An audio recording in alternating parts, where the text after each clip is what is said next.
delighted to be part of this wonderful event, and thank you for so many of familiar faces and new faces as we dedicate and celebrate the Adkins Building as well as the celebration of the 10 years of the Research Park here at the University of Illinois at Urbana-Champaign. I think it's fair to say that we have a lot to celebrate tonight, and we are very fortunate to have several guests who will be making remarks about their reflections upon the Research Park over this past decade. But I first would like to invite you to participate in watching a small video that Laura and her team have put together that kind of captures the evolution of the Research Park during this last decade. So we'll be back in a few moments. Laura. In just 10 years, the Research Park at the University of Illinois at Urbana-Champaign has created a vibrant technology community. Its 12 buildings house 90 companies and 1,400 employees, and has developed into a beacon in the region for technology commercialization and entrepreneurship. In 2010, Forbes magazine tabbed the Research Park as one of the 10 technology incubators that are changing the world. In 2011, Inc.com named Enterprise Works as one of the 10 startup incubators to watch in the U.S. Ed McMillan, chairman of the board of managers for the Research Park and a University of Illinois trustee, talks about the park's mission. The mission of the Research Park is much in collaboration with the mission of the University of Illinois. In addition to teaching, in addition to research and outreach, it's also the commercialization of technology. The Research Park provides support for faculty, staff, and students to start their own high-tech companies, as well as to partner with established corporations in research and development activity. Research Park is a place where startups are nestled in the same location as established multinational corporations. Enterprise Works is the hub of community building and entrepreneurial education activities in Research Park. At any one time, Enterprise Works has more than 30 startups in incubation. 127 companies have been in incubation since the park opened. Of the firms that successfully graduated, 30% remain in the Research Park, 65% are in Champaign County, and 78% remain in Illinois. Critical to the success of Research Park has been its public-private partnership with Champaign-based Fox Atkins Development that dates back to May 2000. Research Park growth continues to the east. Construction on the first building began in October 2011. The expansion is imperative for the university's goal to advance economic development in the state and the region at large. According to a 2011 economic impact study performed by the Champaign County Regional Planning Commission, the Research Park's total annual payroll is more than $81 million, and its economic output exceeds $169.5 million annually. Our hope is that we'll have that land totally utilized 10 years from now. We are excited about the Research Park, and we're excited about the next 10 years. Again, it's my privilege to introduce President Mike Hogan at the University of Illinois to make remarks. Mike?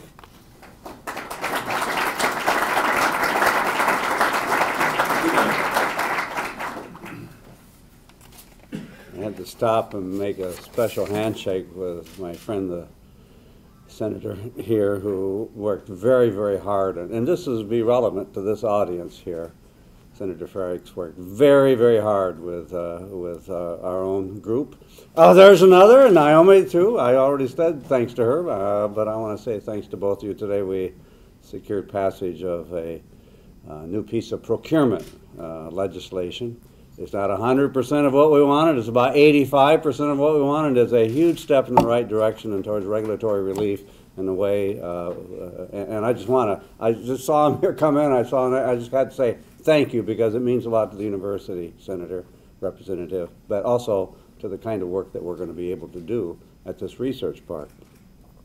I want to also, this is all ad lib here. I should be, because after all, I should have spoke before the video, because almost everything I was going to say is in that video.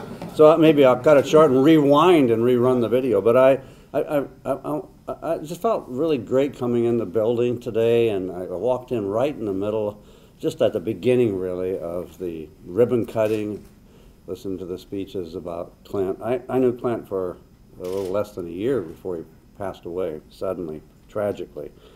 And I liked him immensely, and I think we're standing amidst a dream that he had, and I hope that that contribution that he made to this research park, but also to the Champaign-Urbana community, will never, ever be forgotten. I also, just off the top of my head, want to say a word to somebody who also couldn't be with us today, and that's former Vice President for Economic Development and Technology, Avijit Ghosh, who, as you know, worked as hard as anybody to see this operation that we're standing in today get up and running. So we're grateful to Avijit for his hard work, and we're very, very grateful that he's been still with the administration, but we've moved somebody else into the Vice President for Research position, and I think he's going to elevate our game as well, because he's very tall, as you probably noticed, so he can't help but elevate our game. You know, I was thinking about, this is a land-grant institution, University of Illinois Urbana-Champaign, and it may be hard for you to believe this, but the ground we're on right now, the ground the park now stands on, has always been dedicated to our land-grant mission. Good for education, good for careers, good for the economy. And it's just that in the olden days before this, well, probably even now, if the wind is blowing in just the right direction, and it usually is, you can even get a whiff of its past life from the other swine farms that are still in business just down the road. Now, most city folks will wrinkle their noses when they pass through that aroma. But any pig farmer will tell you, and any Iowa boy will tell you, that it smells just like success to me. Now, over the last decade, the research park has vaulted this ground and our land-grant mission into the 21st century. And it's quickly become a jewel of this historic campus and a symbol of our own critical role in building a better tomorrow as not just the land grant of the 19th century, and not even the land grant of the 20th century, but as the land grant, the new land grant university of the 21st century. This is where our breakthrough research of our very, very distinguished faculty grows into products and services that will improve the lives of everybody, create new jobs, and grow the Illinois economy. This is where our students get invaluable hands-on experience that propels their careers and provides them with paychecks that help offset the cost of their college experience or their experience in graduate school. This is where the university develops working partnerships with the nation's leading corporations, and these partnerships unite the best minds to tackle our nation's most pressing challenges. In its 10 short years, here I'm going to repeat the video, you'll just have to bear with me. In the 10 short years it's been in existence, the Research Park has launched 127 startup companies, firms that may never have gotten off the ground without the nurturing and the resources that this Research Park provides. It is spawning next generation business that will produce everything from new disease-fighting drugs to smart thermostats that make heating and air conditioning more efficient and less expensive by measuring carbon to detect the presence of people in the room. I don't even get it, yet it's amazing to me. It's currently home to 90 businesses with nearly 1,300 employees and contributes $1.3 million in annual tax revenues to Champaign County and $4.1 million to the state of Illinois. These are numbers, by the way, when I'm testifying in front of the Appropriations Committee about why the state needs to invest in the University of Illinois. These are some of the numbers that I cite.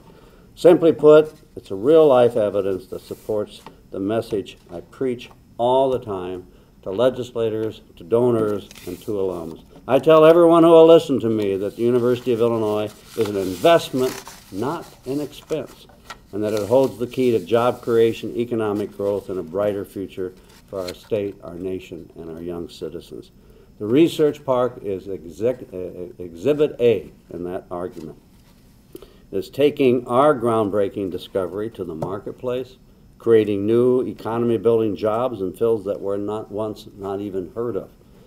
It's enhancing the world-class education that our students receive at the University of Illinois. It gives them even more tools to draw upon when they graduate and enter the workforce.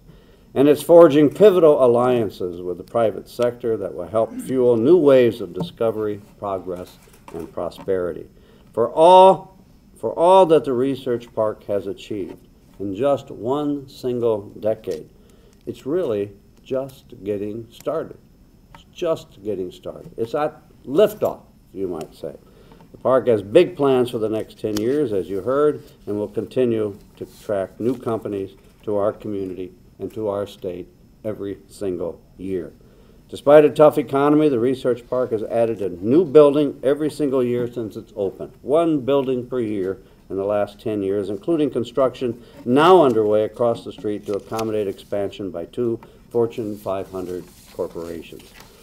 And the university has plans to expand the park's success, using it as a model for an incubator that we're building on our Chicago campus and integrating the two operations in ways that are appropriate and will be enormously productive and beneficial to the university and to the state. My thanks to everyone at Fox Atkins Development, our distinguished partners in this extraordinary project. Their expertise, their vision, their commitment have made this research park one of the nation's best. In fact, I think, as Forbes said, one of the top 10 incubators that are changing the world. A special thanks to the late Clint Atkins. I've already mentioned him because we celebrate his memory, his own achievements at this park and in this community. Thanks also to our friends in state, city, and county government who have provided critical support from construction to programs. Thanks as well to our corporate partners, and there are many of them, whose collaboration is expanding our research and whose support is opening new doors of opportunity for our students. And thanks finally to our faculty, most importantly to our faculty, whose constant search for discovery, whose innovation is at the heart of the Research Park's success and the university's success as well. I can't wait to see what the next 10 years will bring. Thank you. Let me start by first of all complimenting Peter, the Atkins family, Clint and Peter, and the duo of working together. I had the pleasure of being involved with this, not quite from the very beginning, Peter, but pretty close to the very beginning, and had the opportunity to see it come from the vision that we had to where it is today. So I just want to start by saying thanks again to you and to the family. You know, I come to this research park and this location with a reflection back of my childhood and growing up in Western Illinois, coming to the University of Illinois with 4-H trips, learning how to judge.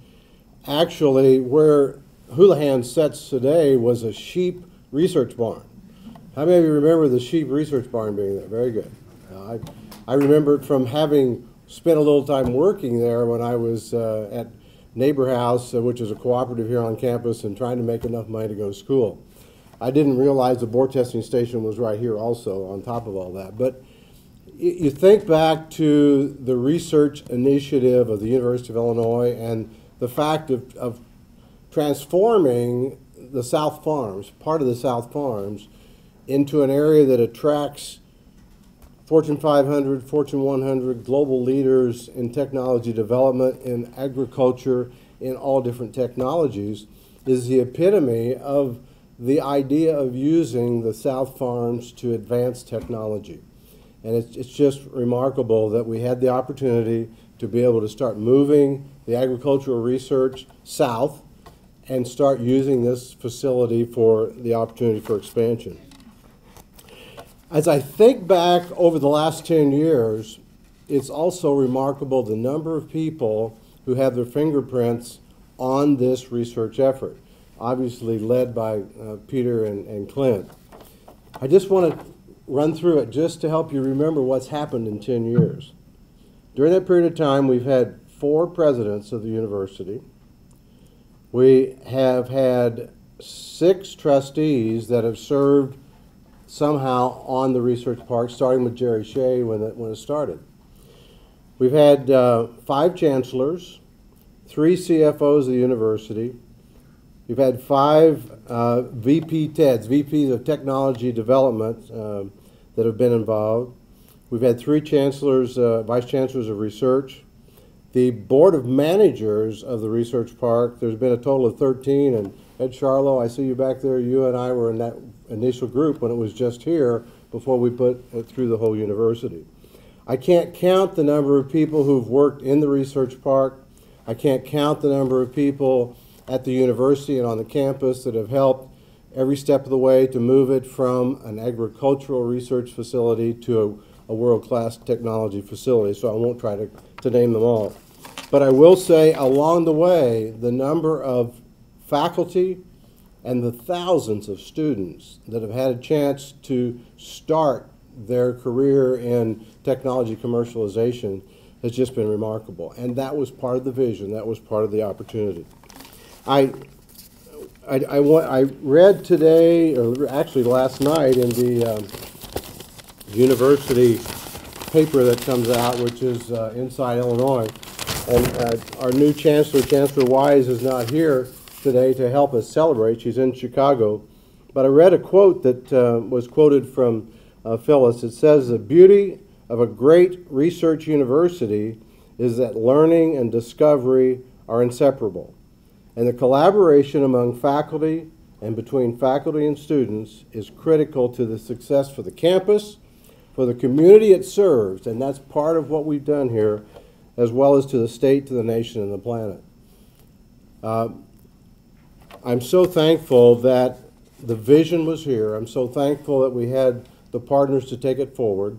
I'm so thankful for all the people that have collaborated along the way to move this from a boar testing station and a bunch of agronomy plots and a sheep research facility to a world-class facility today. And I think everyone here, whether you're a member of the faculty, whether you're students, whether you're part of the community, you can be very proud. And for all of us that have been a part of it, we thank each of you for that collaboration. At this time, I'd like to introduce the next speaker on the dais, and that's Peter Fox. Peter, come up here.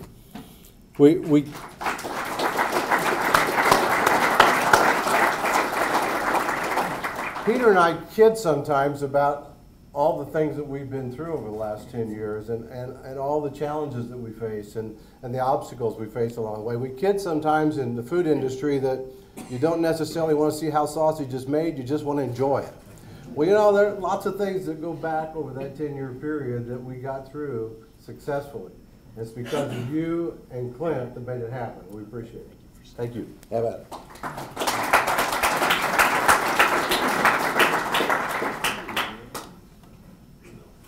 I want to be brief, but I want to focus on a couple of things today. And when we did the research park, I think there was a role for Fox Atkins, and that was to put up the capital, try to get the buildings built quickly. But most importantly, working with the university to populate the buildings is really what it's all about. And I think I said something in 1998 that we would have 5,000 employees by now. And we're at 1,400, so maybe I overstated where I thought we could be. But I remember when I go to the Research Triangle, and at the Research Triangle today they probably have 80,000 jobs. Silicon Valley, multiples of that, Austin. And the theme I think that you were referencing, Ed, in North Carolina had the benefit of one individual who led that effort for 40 years. He happened to be president of Duke, governor, and then U.S. Senator Terry Sanford. In Palo Alto's case, it was really Mr. Hewlett and Mr. Packard. And then in Austin, it was Bobby Inman, a retired admiral who led the semiconductor renaissance in that area. So what I said to Chancellor Wise this morning, what I've said to Mike Hogan the last time I went to his office, and what I would say to Larry Shook, is we need you to stay a decade.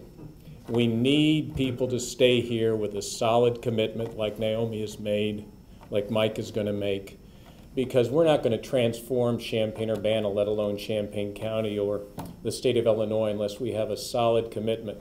And the reason to do it is nobody can live on a retail job at $10 an hour, form a family, and prosper. And so to Laura's point in the film, we need people out here that are making $60,000, $80,000, $100,000 that can support their families, do what they want to do individually or with their family. And so in the short period that myself and the Atkins family, and even shorter period that Clint was involved, we've started something. But frankly, I'm not going to be here in 30 years. So what I'm hopeful is that the university stays behind this in a meaningful way. We create 10,000 and then 20,000 jobs, and we look at Champaign-Urbana as something like a Munich, Germany. You go to Munich today, 4% unemployment, great industry, great culture. We can do it here, and I think now with Laura in place, President Hogan, Ed, your commitment, Larry, and all the other wonderful people that we've worked with. I remember thinking earlier today, 12 years ago, I think I went to Abbott Labs with Dean of Engineering, Bill Showalter. Today, Abbott Labs inhabits a nice space upstairs, but more importantly, they've just made a significant gift to the university and adult cognition. So it's been a privilege to be part of this, and hopefully this will really get to the next level. Thank you very much. Now it's my pleasure to introduce Senator Frerichs to the podium. Thank you.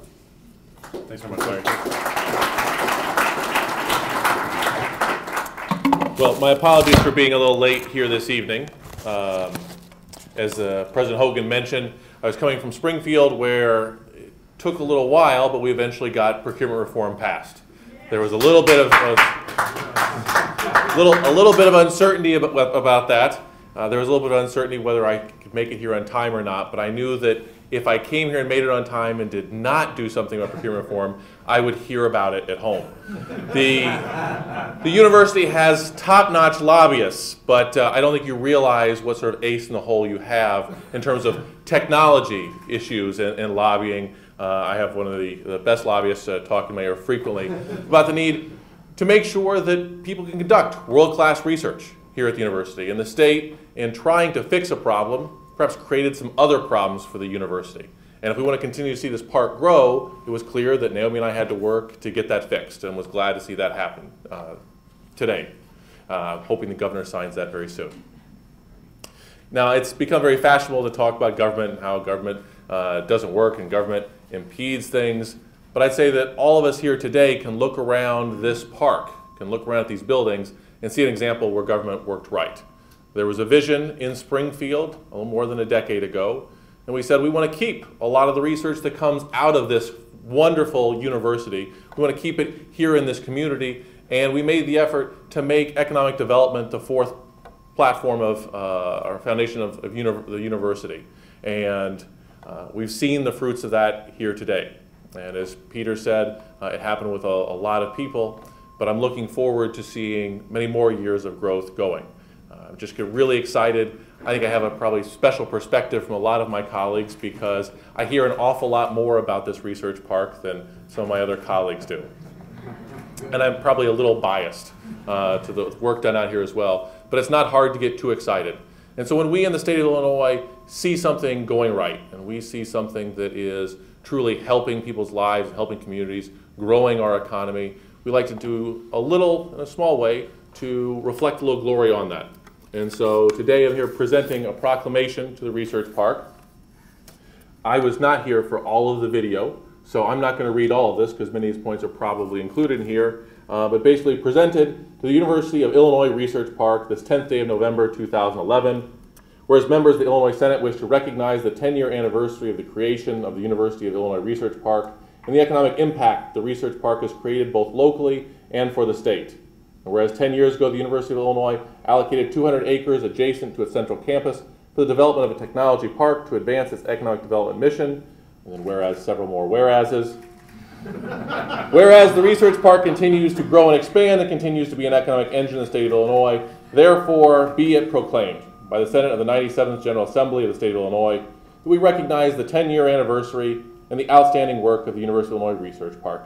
And be it further proclaimed that a suitable copy of this proclamation be presented to the University of Illinois Research Park with our sincere appreciation for their innovation and economic development efforts. Thank you very much. It's now my pleasure to introduce Walt Lohman from Caterpillar. And as you know, Caterpillar is one of the first great tenants of the park, and has really contributed not only as a in creating I think the social fiber that's been part of the park these last 10 years. So we appreciate all your leadership in that area. Thank you. I just came from a 4-hour meeting with my boss and my boss's boss, and this looks like a much friendlier crowd. So, certainly honored to be speaking here this evening. I'd like to congratulate the university and the Research Park administration for their success, sustained success.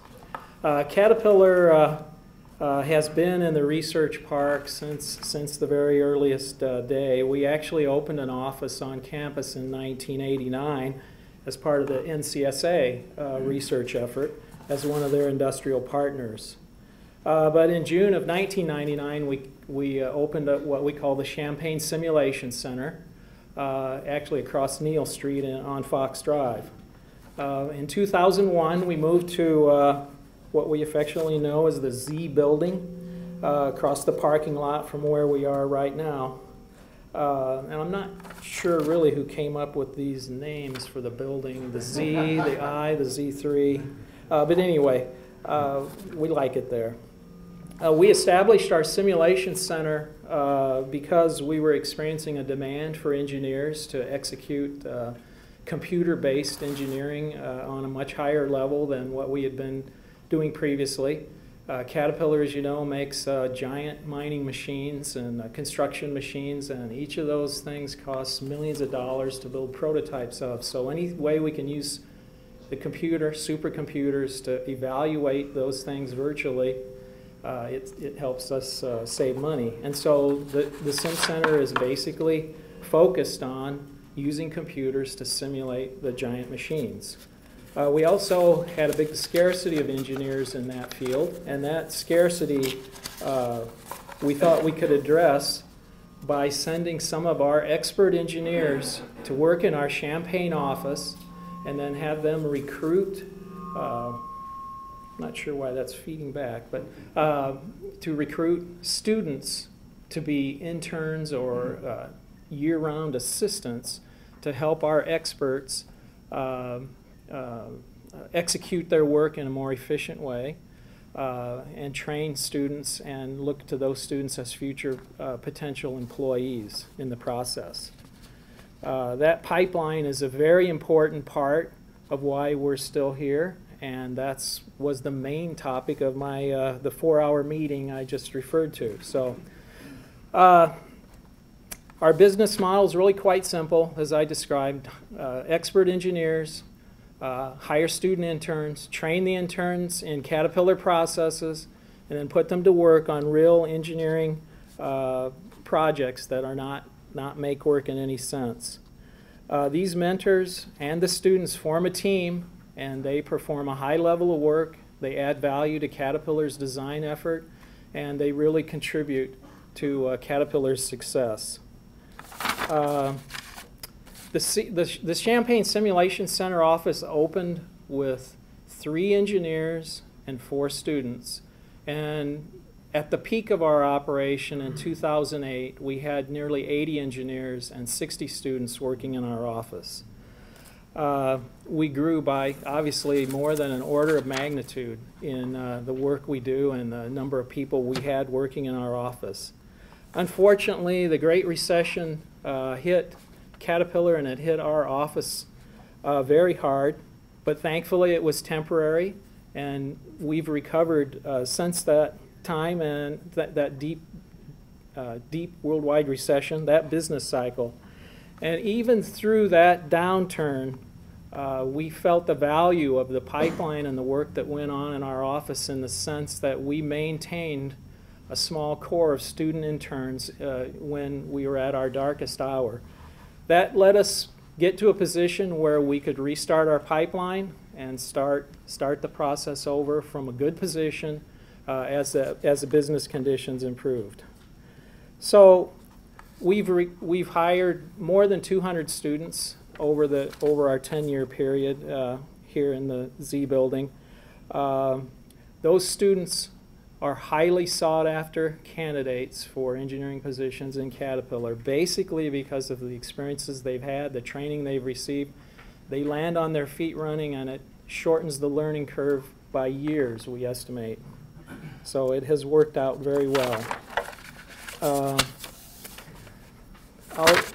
cut to my final comments here on the benefits. I think Caterpillar and our other partners, I know I've met with John at State Farm and others, I think these companies have benefited greatly from our presence in the park, not only through the interns, not only through more efficient execution of our work, but also helping create and sustain a number of jobs in our facility for the Champaign-Urbana community. Anyway, the university benefits, I believe, significantly in that it can recruit students by having a facility like this, top-notch students. The students benefit from, obviously, from the employment opportunities that are presented, and in our case, applying what they've learned in the classroom to real engineering problems. That gives them a great set of credentials on their resume. Caterpillar also benefits from the opportunity of having an extended period of evaluation of potential engineering candidates before we make hiring decisions. That's far superior to a 1-hour interview or a 2-hour interview that might be conducted.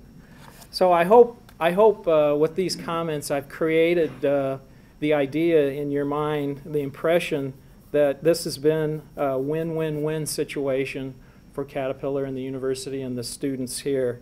And we've been happy for the 10 years we're here, and it's going to continue. So thank you and congratulations to the university.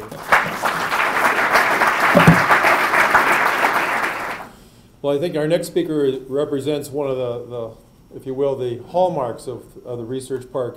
Professor Hans Blachek, we've been colleagues for almost 2 decades now, I suspect. But and Hans is, when you talk about having a creative idea in the lab and really commercializing it, Hans has been a leader in that space, and so I was looking forward to your remarks, Hans. Thanks, Larry. Well, Laura called me a couple of days ago and said, tell us about your experiences as an entrepreneur in 4 minutes. And I thought to myself, well, you know, I need more time than that, and I also need to have a beer in my hand as I'm doing it. Let me just say, and I'll try and stay within that time frame, that in order to do something like this, it strikes me that you really do need to surround yourself with really great people. And I don't know, I see John standing in the corner. You're hiding a little bit, but I see you. John Banta, Jim Keating, and the folks at the OTM, Leslie Millar, really help to bring a level of sanity, I guess, to what can really be a roller coaster. And I know John and I have had these conversations over the years. I think we've acted as a little bit of psychologist as we went through the process. But there are very high highs in this process, and there can be also very low lows. And you just never exactly know what's going to happen. I think that we're very excited about, you know, Tetra Vitae, because while it's not, you know, it's not a large enterprise, it had about 15 employees. It has now been sold to Eastman Chemical, or Eastman is, as I'm sure you know, a Fortune 500 company, and that ain't bad, having that in Champaign-Urbana. Those folks, in fact, have the resources, okay, to take the technology that was licensed out of my laboratory and the additional technology that's been developed over the last 4 to 5 years and take that to fruition. So, I mean, that's really exciting to see that happen. And again, having people like John and others that provided not only a sense of humor, but a certain degree of tenacity really was important. So here we are today. Most of these employees, as I understand, will in fact continue to stay here in Champaign-Urbana. And I also understand that Eastman has plans to perhaps even commercialize the technology, and that will happen here in the state of Illinois. So I think all those things are good, and I have to tell you, I never thought I'd use that side of my brain. I know there were a lot of meetings that I attended, and I just came out of them and I'd go, John, what just happened? and yet it's been a really great experience, and so kudos to those folks and the Research Park. Thank you.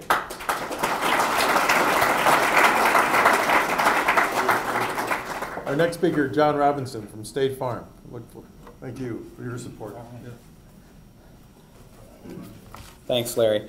I work in a little part of State Farm that's called Strategic Resources, and that sounds like sounds a lot fancier than what it really is. But it's about research and analysis of data that helps our leaders make better decisions, that helps our employees and agents do better for our policy holders, who are the owners of our company. Our Research and Development Center presence here at the Research Park is an important part of that research work for us at State Farm. We've been a partner here for about 6.5 years at this point. I think you saw John Quarton earlier on there, and I know many of you in the room know him and appreciate the work that he's done with the Research Park as well. So we've been here about 6.5 years, and over time we've expanded our presence and found more and more ways to engage students and the Research Park to further what we're trying to learn about consumers. We use the interns on a variety of projects. John mentioned development of, we've had several iPhone and Google apps that have been developed here, right here by students. We've used another group of students to help us figure out how do we better price to more appropriately charge based on the risk that each of us have as drivers. And then we've done a lot of work around innovations in the automotive and building technology and information technology space as well.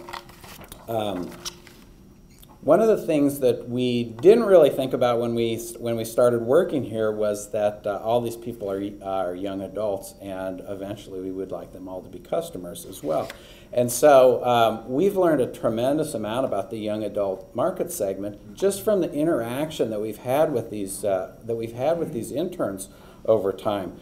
At this point we just celebrated having our 500th student intern in the time that we've been here, and during that time they've worked just over 1,200 distinct projects for us. So starting when, for those that it's very similar to the Caterpillar story.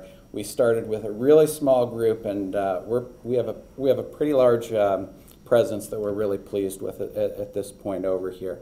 So that presence, though, is part of a longer-standing relationship between the university and State Farm. We've partnered with the university over the last 40 years or so on a variety of topics, from academic programming and student assistance to development of and cutting-edge research. And the common goal is really about helping provide top-notch learning environments here in Illinois, assisting, helping less affluent and deserving students pursue their academic dreams, and prepare the youth of today to be the leaders of tomorrow that we all need them to be. State Farm does a lot of work around education. We support education, and many of us do individually as well, for a number of reasons. First of all, it's the right thing to do. It's the right thing for students. It's the right thing for their parents. It's the right thing for those who are dedicated, like a lot of you, to educating the youth of today. And it's the right thing for our society. Finally, as a company, we have to learn a lot about how do we best compete for tomorrow as well. And attracting and hiring the best and brightest is a big part of that for State Farm. I mentioned a number of interns that we've worked with over the time that we've been here. We've at times lost track, I would say. We've hired at least 51 interns coming out of there. I think we got another one hired this week, actually, so that's a plus for us. And they're all over our organization, making a lot of important contributions in a bunch of different locations around the country for us. Not all just right up the road in Bloomington at our corporate headquarters. We have folks scattered pretty much everywhere across where we do business in the U.S. and Canada. They join a lot of other U of I grads at State Farm. We asked our HR folks to try to identify how many U of I grads we have at State Farm. It's kind of self-reported. I don't know why anyone wouldn't be proud of coming here and wouldn't tell us about it. But the we have at least 700 U of I grads that work for State Farm across the country, and a lot of them do work here in the state of Illinois. So let me finish with the congratulations and kind of 4 things that I tell people about why we're here. It was 3 until I heard a story today that I want to share with you. First of all, our experience has clearly been very rewarding for us. We're very pleased with that. Secondly, we look forward to a lot more years of involvement here in the Research Park, as well as with the university as a whole. We think it's the right thing to do. Third, it's an excellent example, we think, of how academia and industry can cooperate for mutual benefit, benefit for the students, benefit for the companies, benefit for society. And then finally, I'm going to tell you the fourth thing, which is a story that really just happened to me earlier today. My son and I had an opportunity to listen to Bill Walton speak over in Bloomington to a group of leaders from Bloomington Normal, and there were some. He's 17. There were a lot of young students there as well, and he said something that really struck with me, and it kind of went like this: we see a lot of stories about people who do great things and they climb a ladder of success. And it's in business or sports or politics or whatever. And too many times anymore, they climb the ladder and then they pull it up behind them and then they put it up and start climbing the next part. And what we don't see enough of in a lot of cases is the person who climbs the ladder, turns around and extends their hand and helps the people behind them to get up there, whether that's their teammates or others around there. And we all have chances to do that. And the Research Park is a great example of how we can all make that happen. So congratulations to everybody here, and thanks for involving us in the festivities tonight. So I have the fantastic spot of being the break between some beer and some wine. So I'll try to keep my comments short, but what I want to do is give a little bit of a perspective on the Research Park from a small company. So Starfire Industries, we actually started as a 2-person operation. Robert Stubbers and myself graduated from Illinois in 2001, PhDs in engineering. Started a company and moved into the Enterprise Works incubator.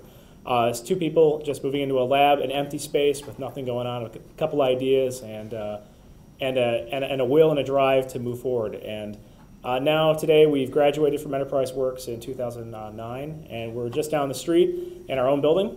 We have 17 full-time engineers, 3 interns from the university, and a couple of relationships with faculty and staff at the university in engineering and in some of the other disciplines in chemistry.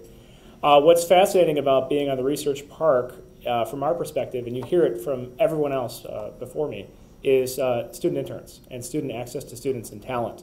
What's fascinating is even for whether you're a Fortune 500 State Farm or Caterpillar, or you're just, we're the small startup R&D, it's about bringing these bright students in, you get them into your company, they get hands-on experience, they have this textbook engineering, but yet now they can apply it, and it's amazing to watch their eyes open up and how they can apply what they've learned, and it just brings something out of them, and you can take these kernels of these little seeds like that you can germinate, and they grow, and they're amazing, and we've hired a ton of them, and some of them leave and they go work at so SAIC is here locally. We've had one of our employees go to SAIC in DC and turn around and come back because they miss the Champaign environment, they miss working at Starfire. So it's interesting. It's happened several times. But for us, for a company like us, we need access to, well, I can tell you a little bit. Our company does work in plasmas and plasma engineering. And we do nuclear fusion at Starfire every day in small tabletop neutron generators. And we make neutrons. Actually, we liberate them. We free them from nucleus, from the binding jails of the nucleus, so that they can be used in an industrial process. Some people you may know of, like in the news today, is hydraulic fracking for shale oil and gas exploration. and you may have heard there's some negative things for it. We were just at a conference in Houston for our technology we have, which is to take this device we have to make neutrons, and you can put it down into a well in the ground. And there's the negative press for fracking is that they inject radioactive material into the ground to look and see, did I frack this formation well? Is it going to give me some economic value? And there's a big negative stigma for putting radioactive material in the ground. You don't want it in your drinking water. Well, we make a device that makes neutrons and can do the exact same thing that radioactive would do without any radioactive materials at all. So our neutrons, we flip a switch, we make a pulse, and you can actively probe that same formation to determine your economic benefit. And so we have like fantastic ideas and capabilities with our technology, and it's fascinating. But to do it, we need access to not only people, but resources at the university, and also facilities, specialized equipment that you just can't get anywhere. And so a place like the Research Park is a great nexus for small companies that need that specialized access to capital or a facility or a piece of equipment that you just can't get. And then having it local and interact with those the people that know how to use the equipment or have the experience is fantastic for us. And so I find that that's a driver for us and why we actually are here in Champaign for Starfire. And what I've observed, I'll leave anecdotally, is that in 2004 when we moved in Enterprise Works, there were even still in the beginning parts there were the growing pains of the incubation, trying to figure out how is it going to express itself and how is it going to be? What services do we offer to students at the university? How do we get partnerships and those networking opportunities to link VC or angel with this company or these different minds? And it's amazing how it's changed. And since the 7 years since we started to where it is today, I wish as an entrepreneur I could have started today than 7 years ago, because there's more access to opportunity and more networking and more capability today. And I just see the Research Park just continuing to do that and continuing to make and build those bridges and those interconnections, because you'll hear that there's a critical mass. And like Peter Fox said that in the Research Triangle, it's now up to 80,000 plus employees, but there's a critical mass that in this area here, when it achieves it, and it's almost there, then it just takes off on its own, and you just sit back and watch. And then the state of Illinois just says, I did a great job, that's great. And the city of Champaign tax dollars roll in, and it's fantastic. You create the jobs, we'll give you all the credit. Fair enough. All right, excellent. So I'd just like to say I'm very honored to represent Starfire on the park. We're looking to many more years of continued success, and congratulations to 10 years of the Research Park.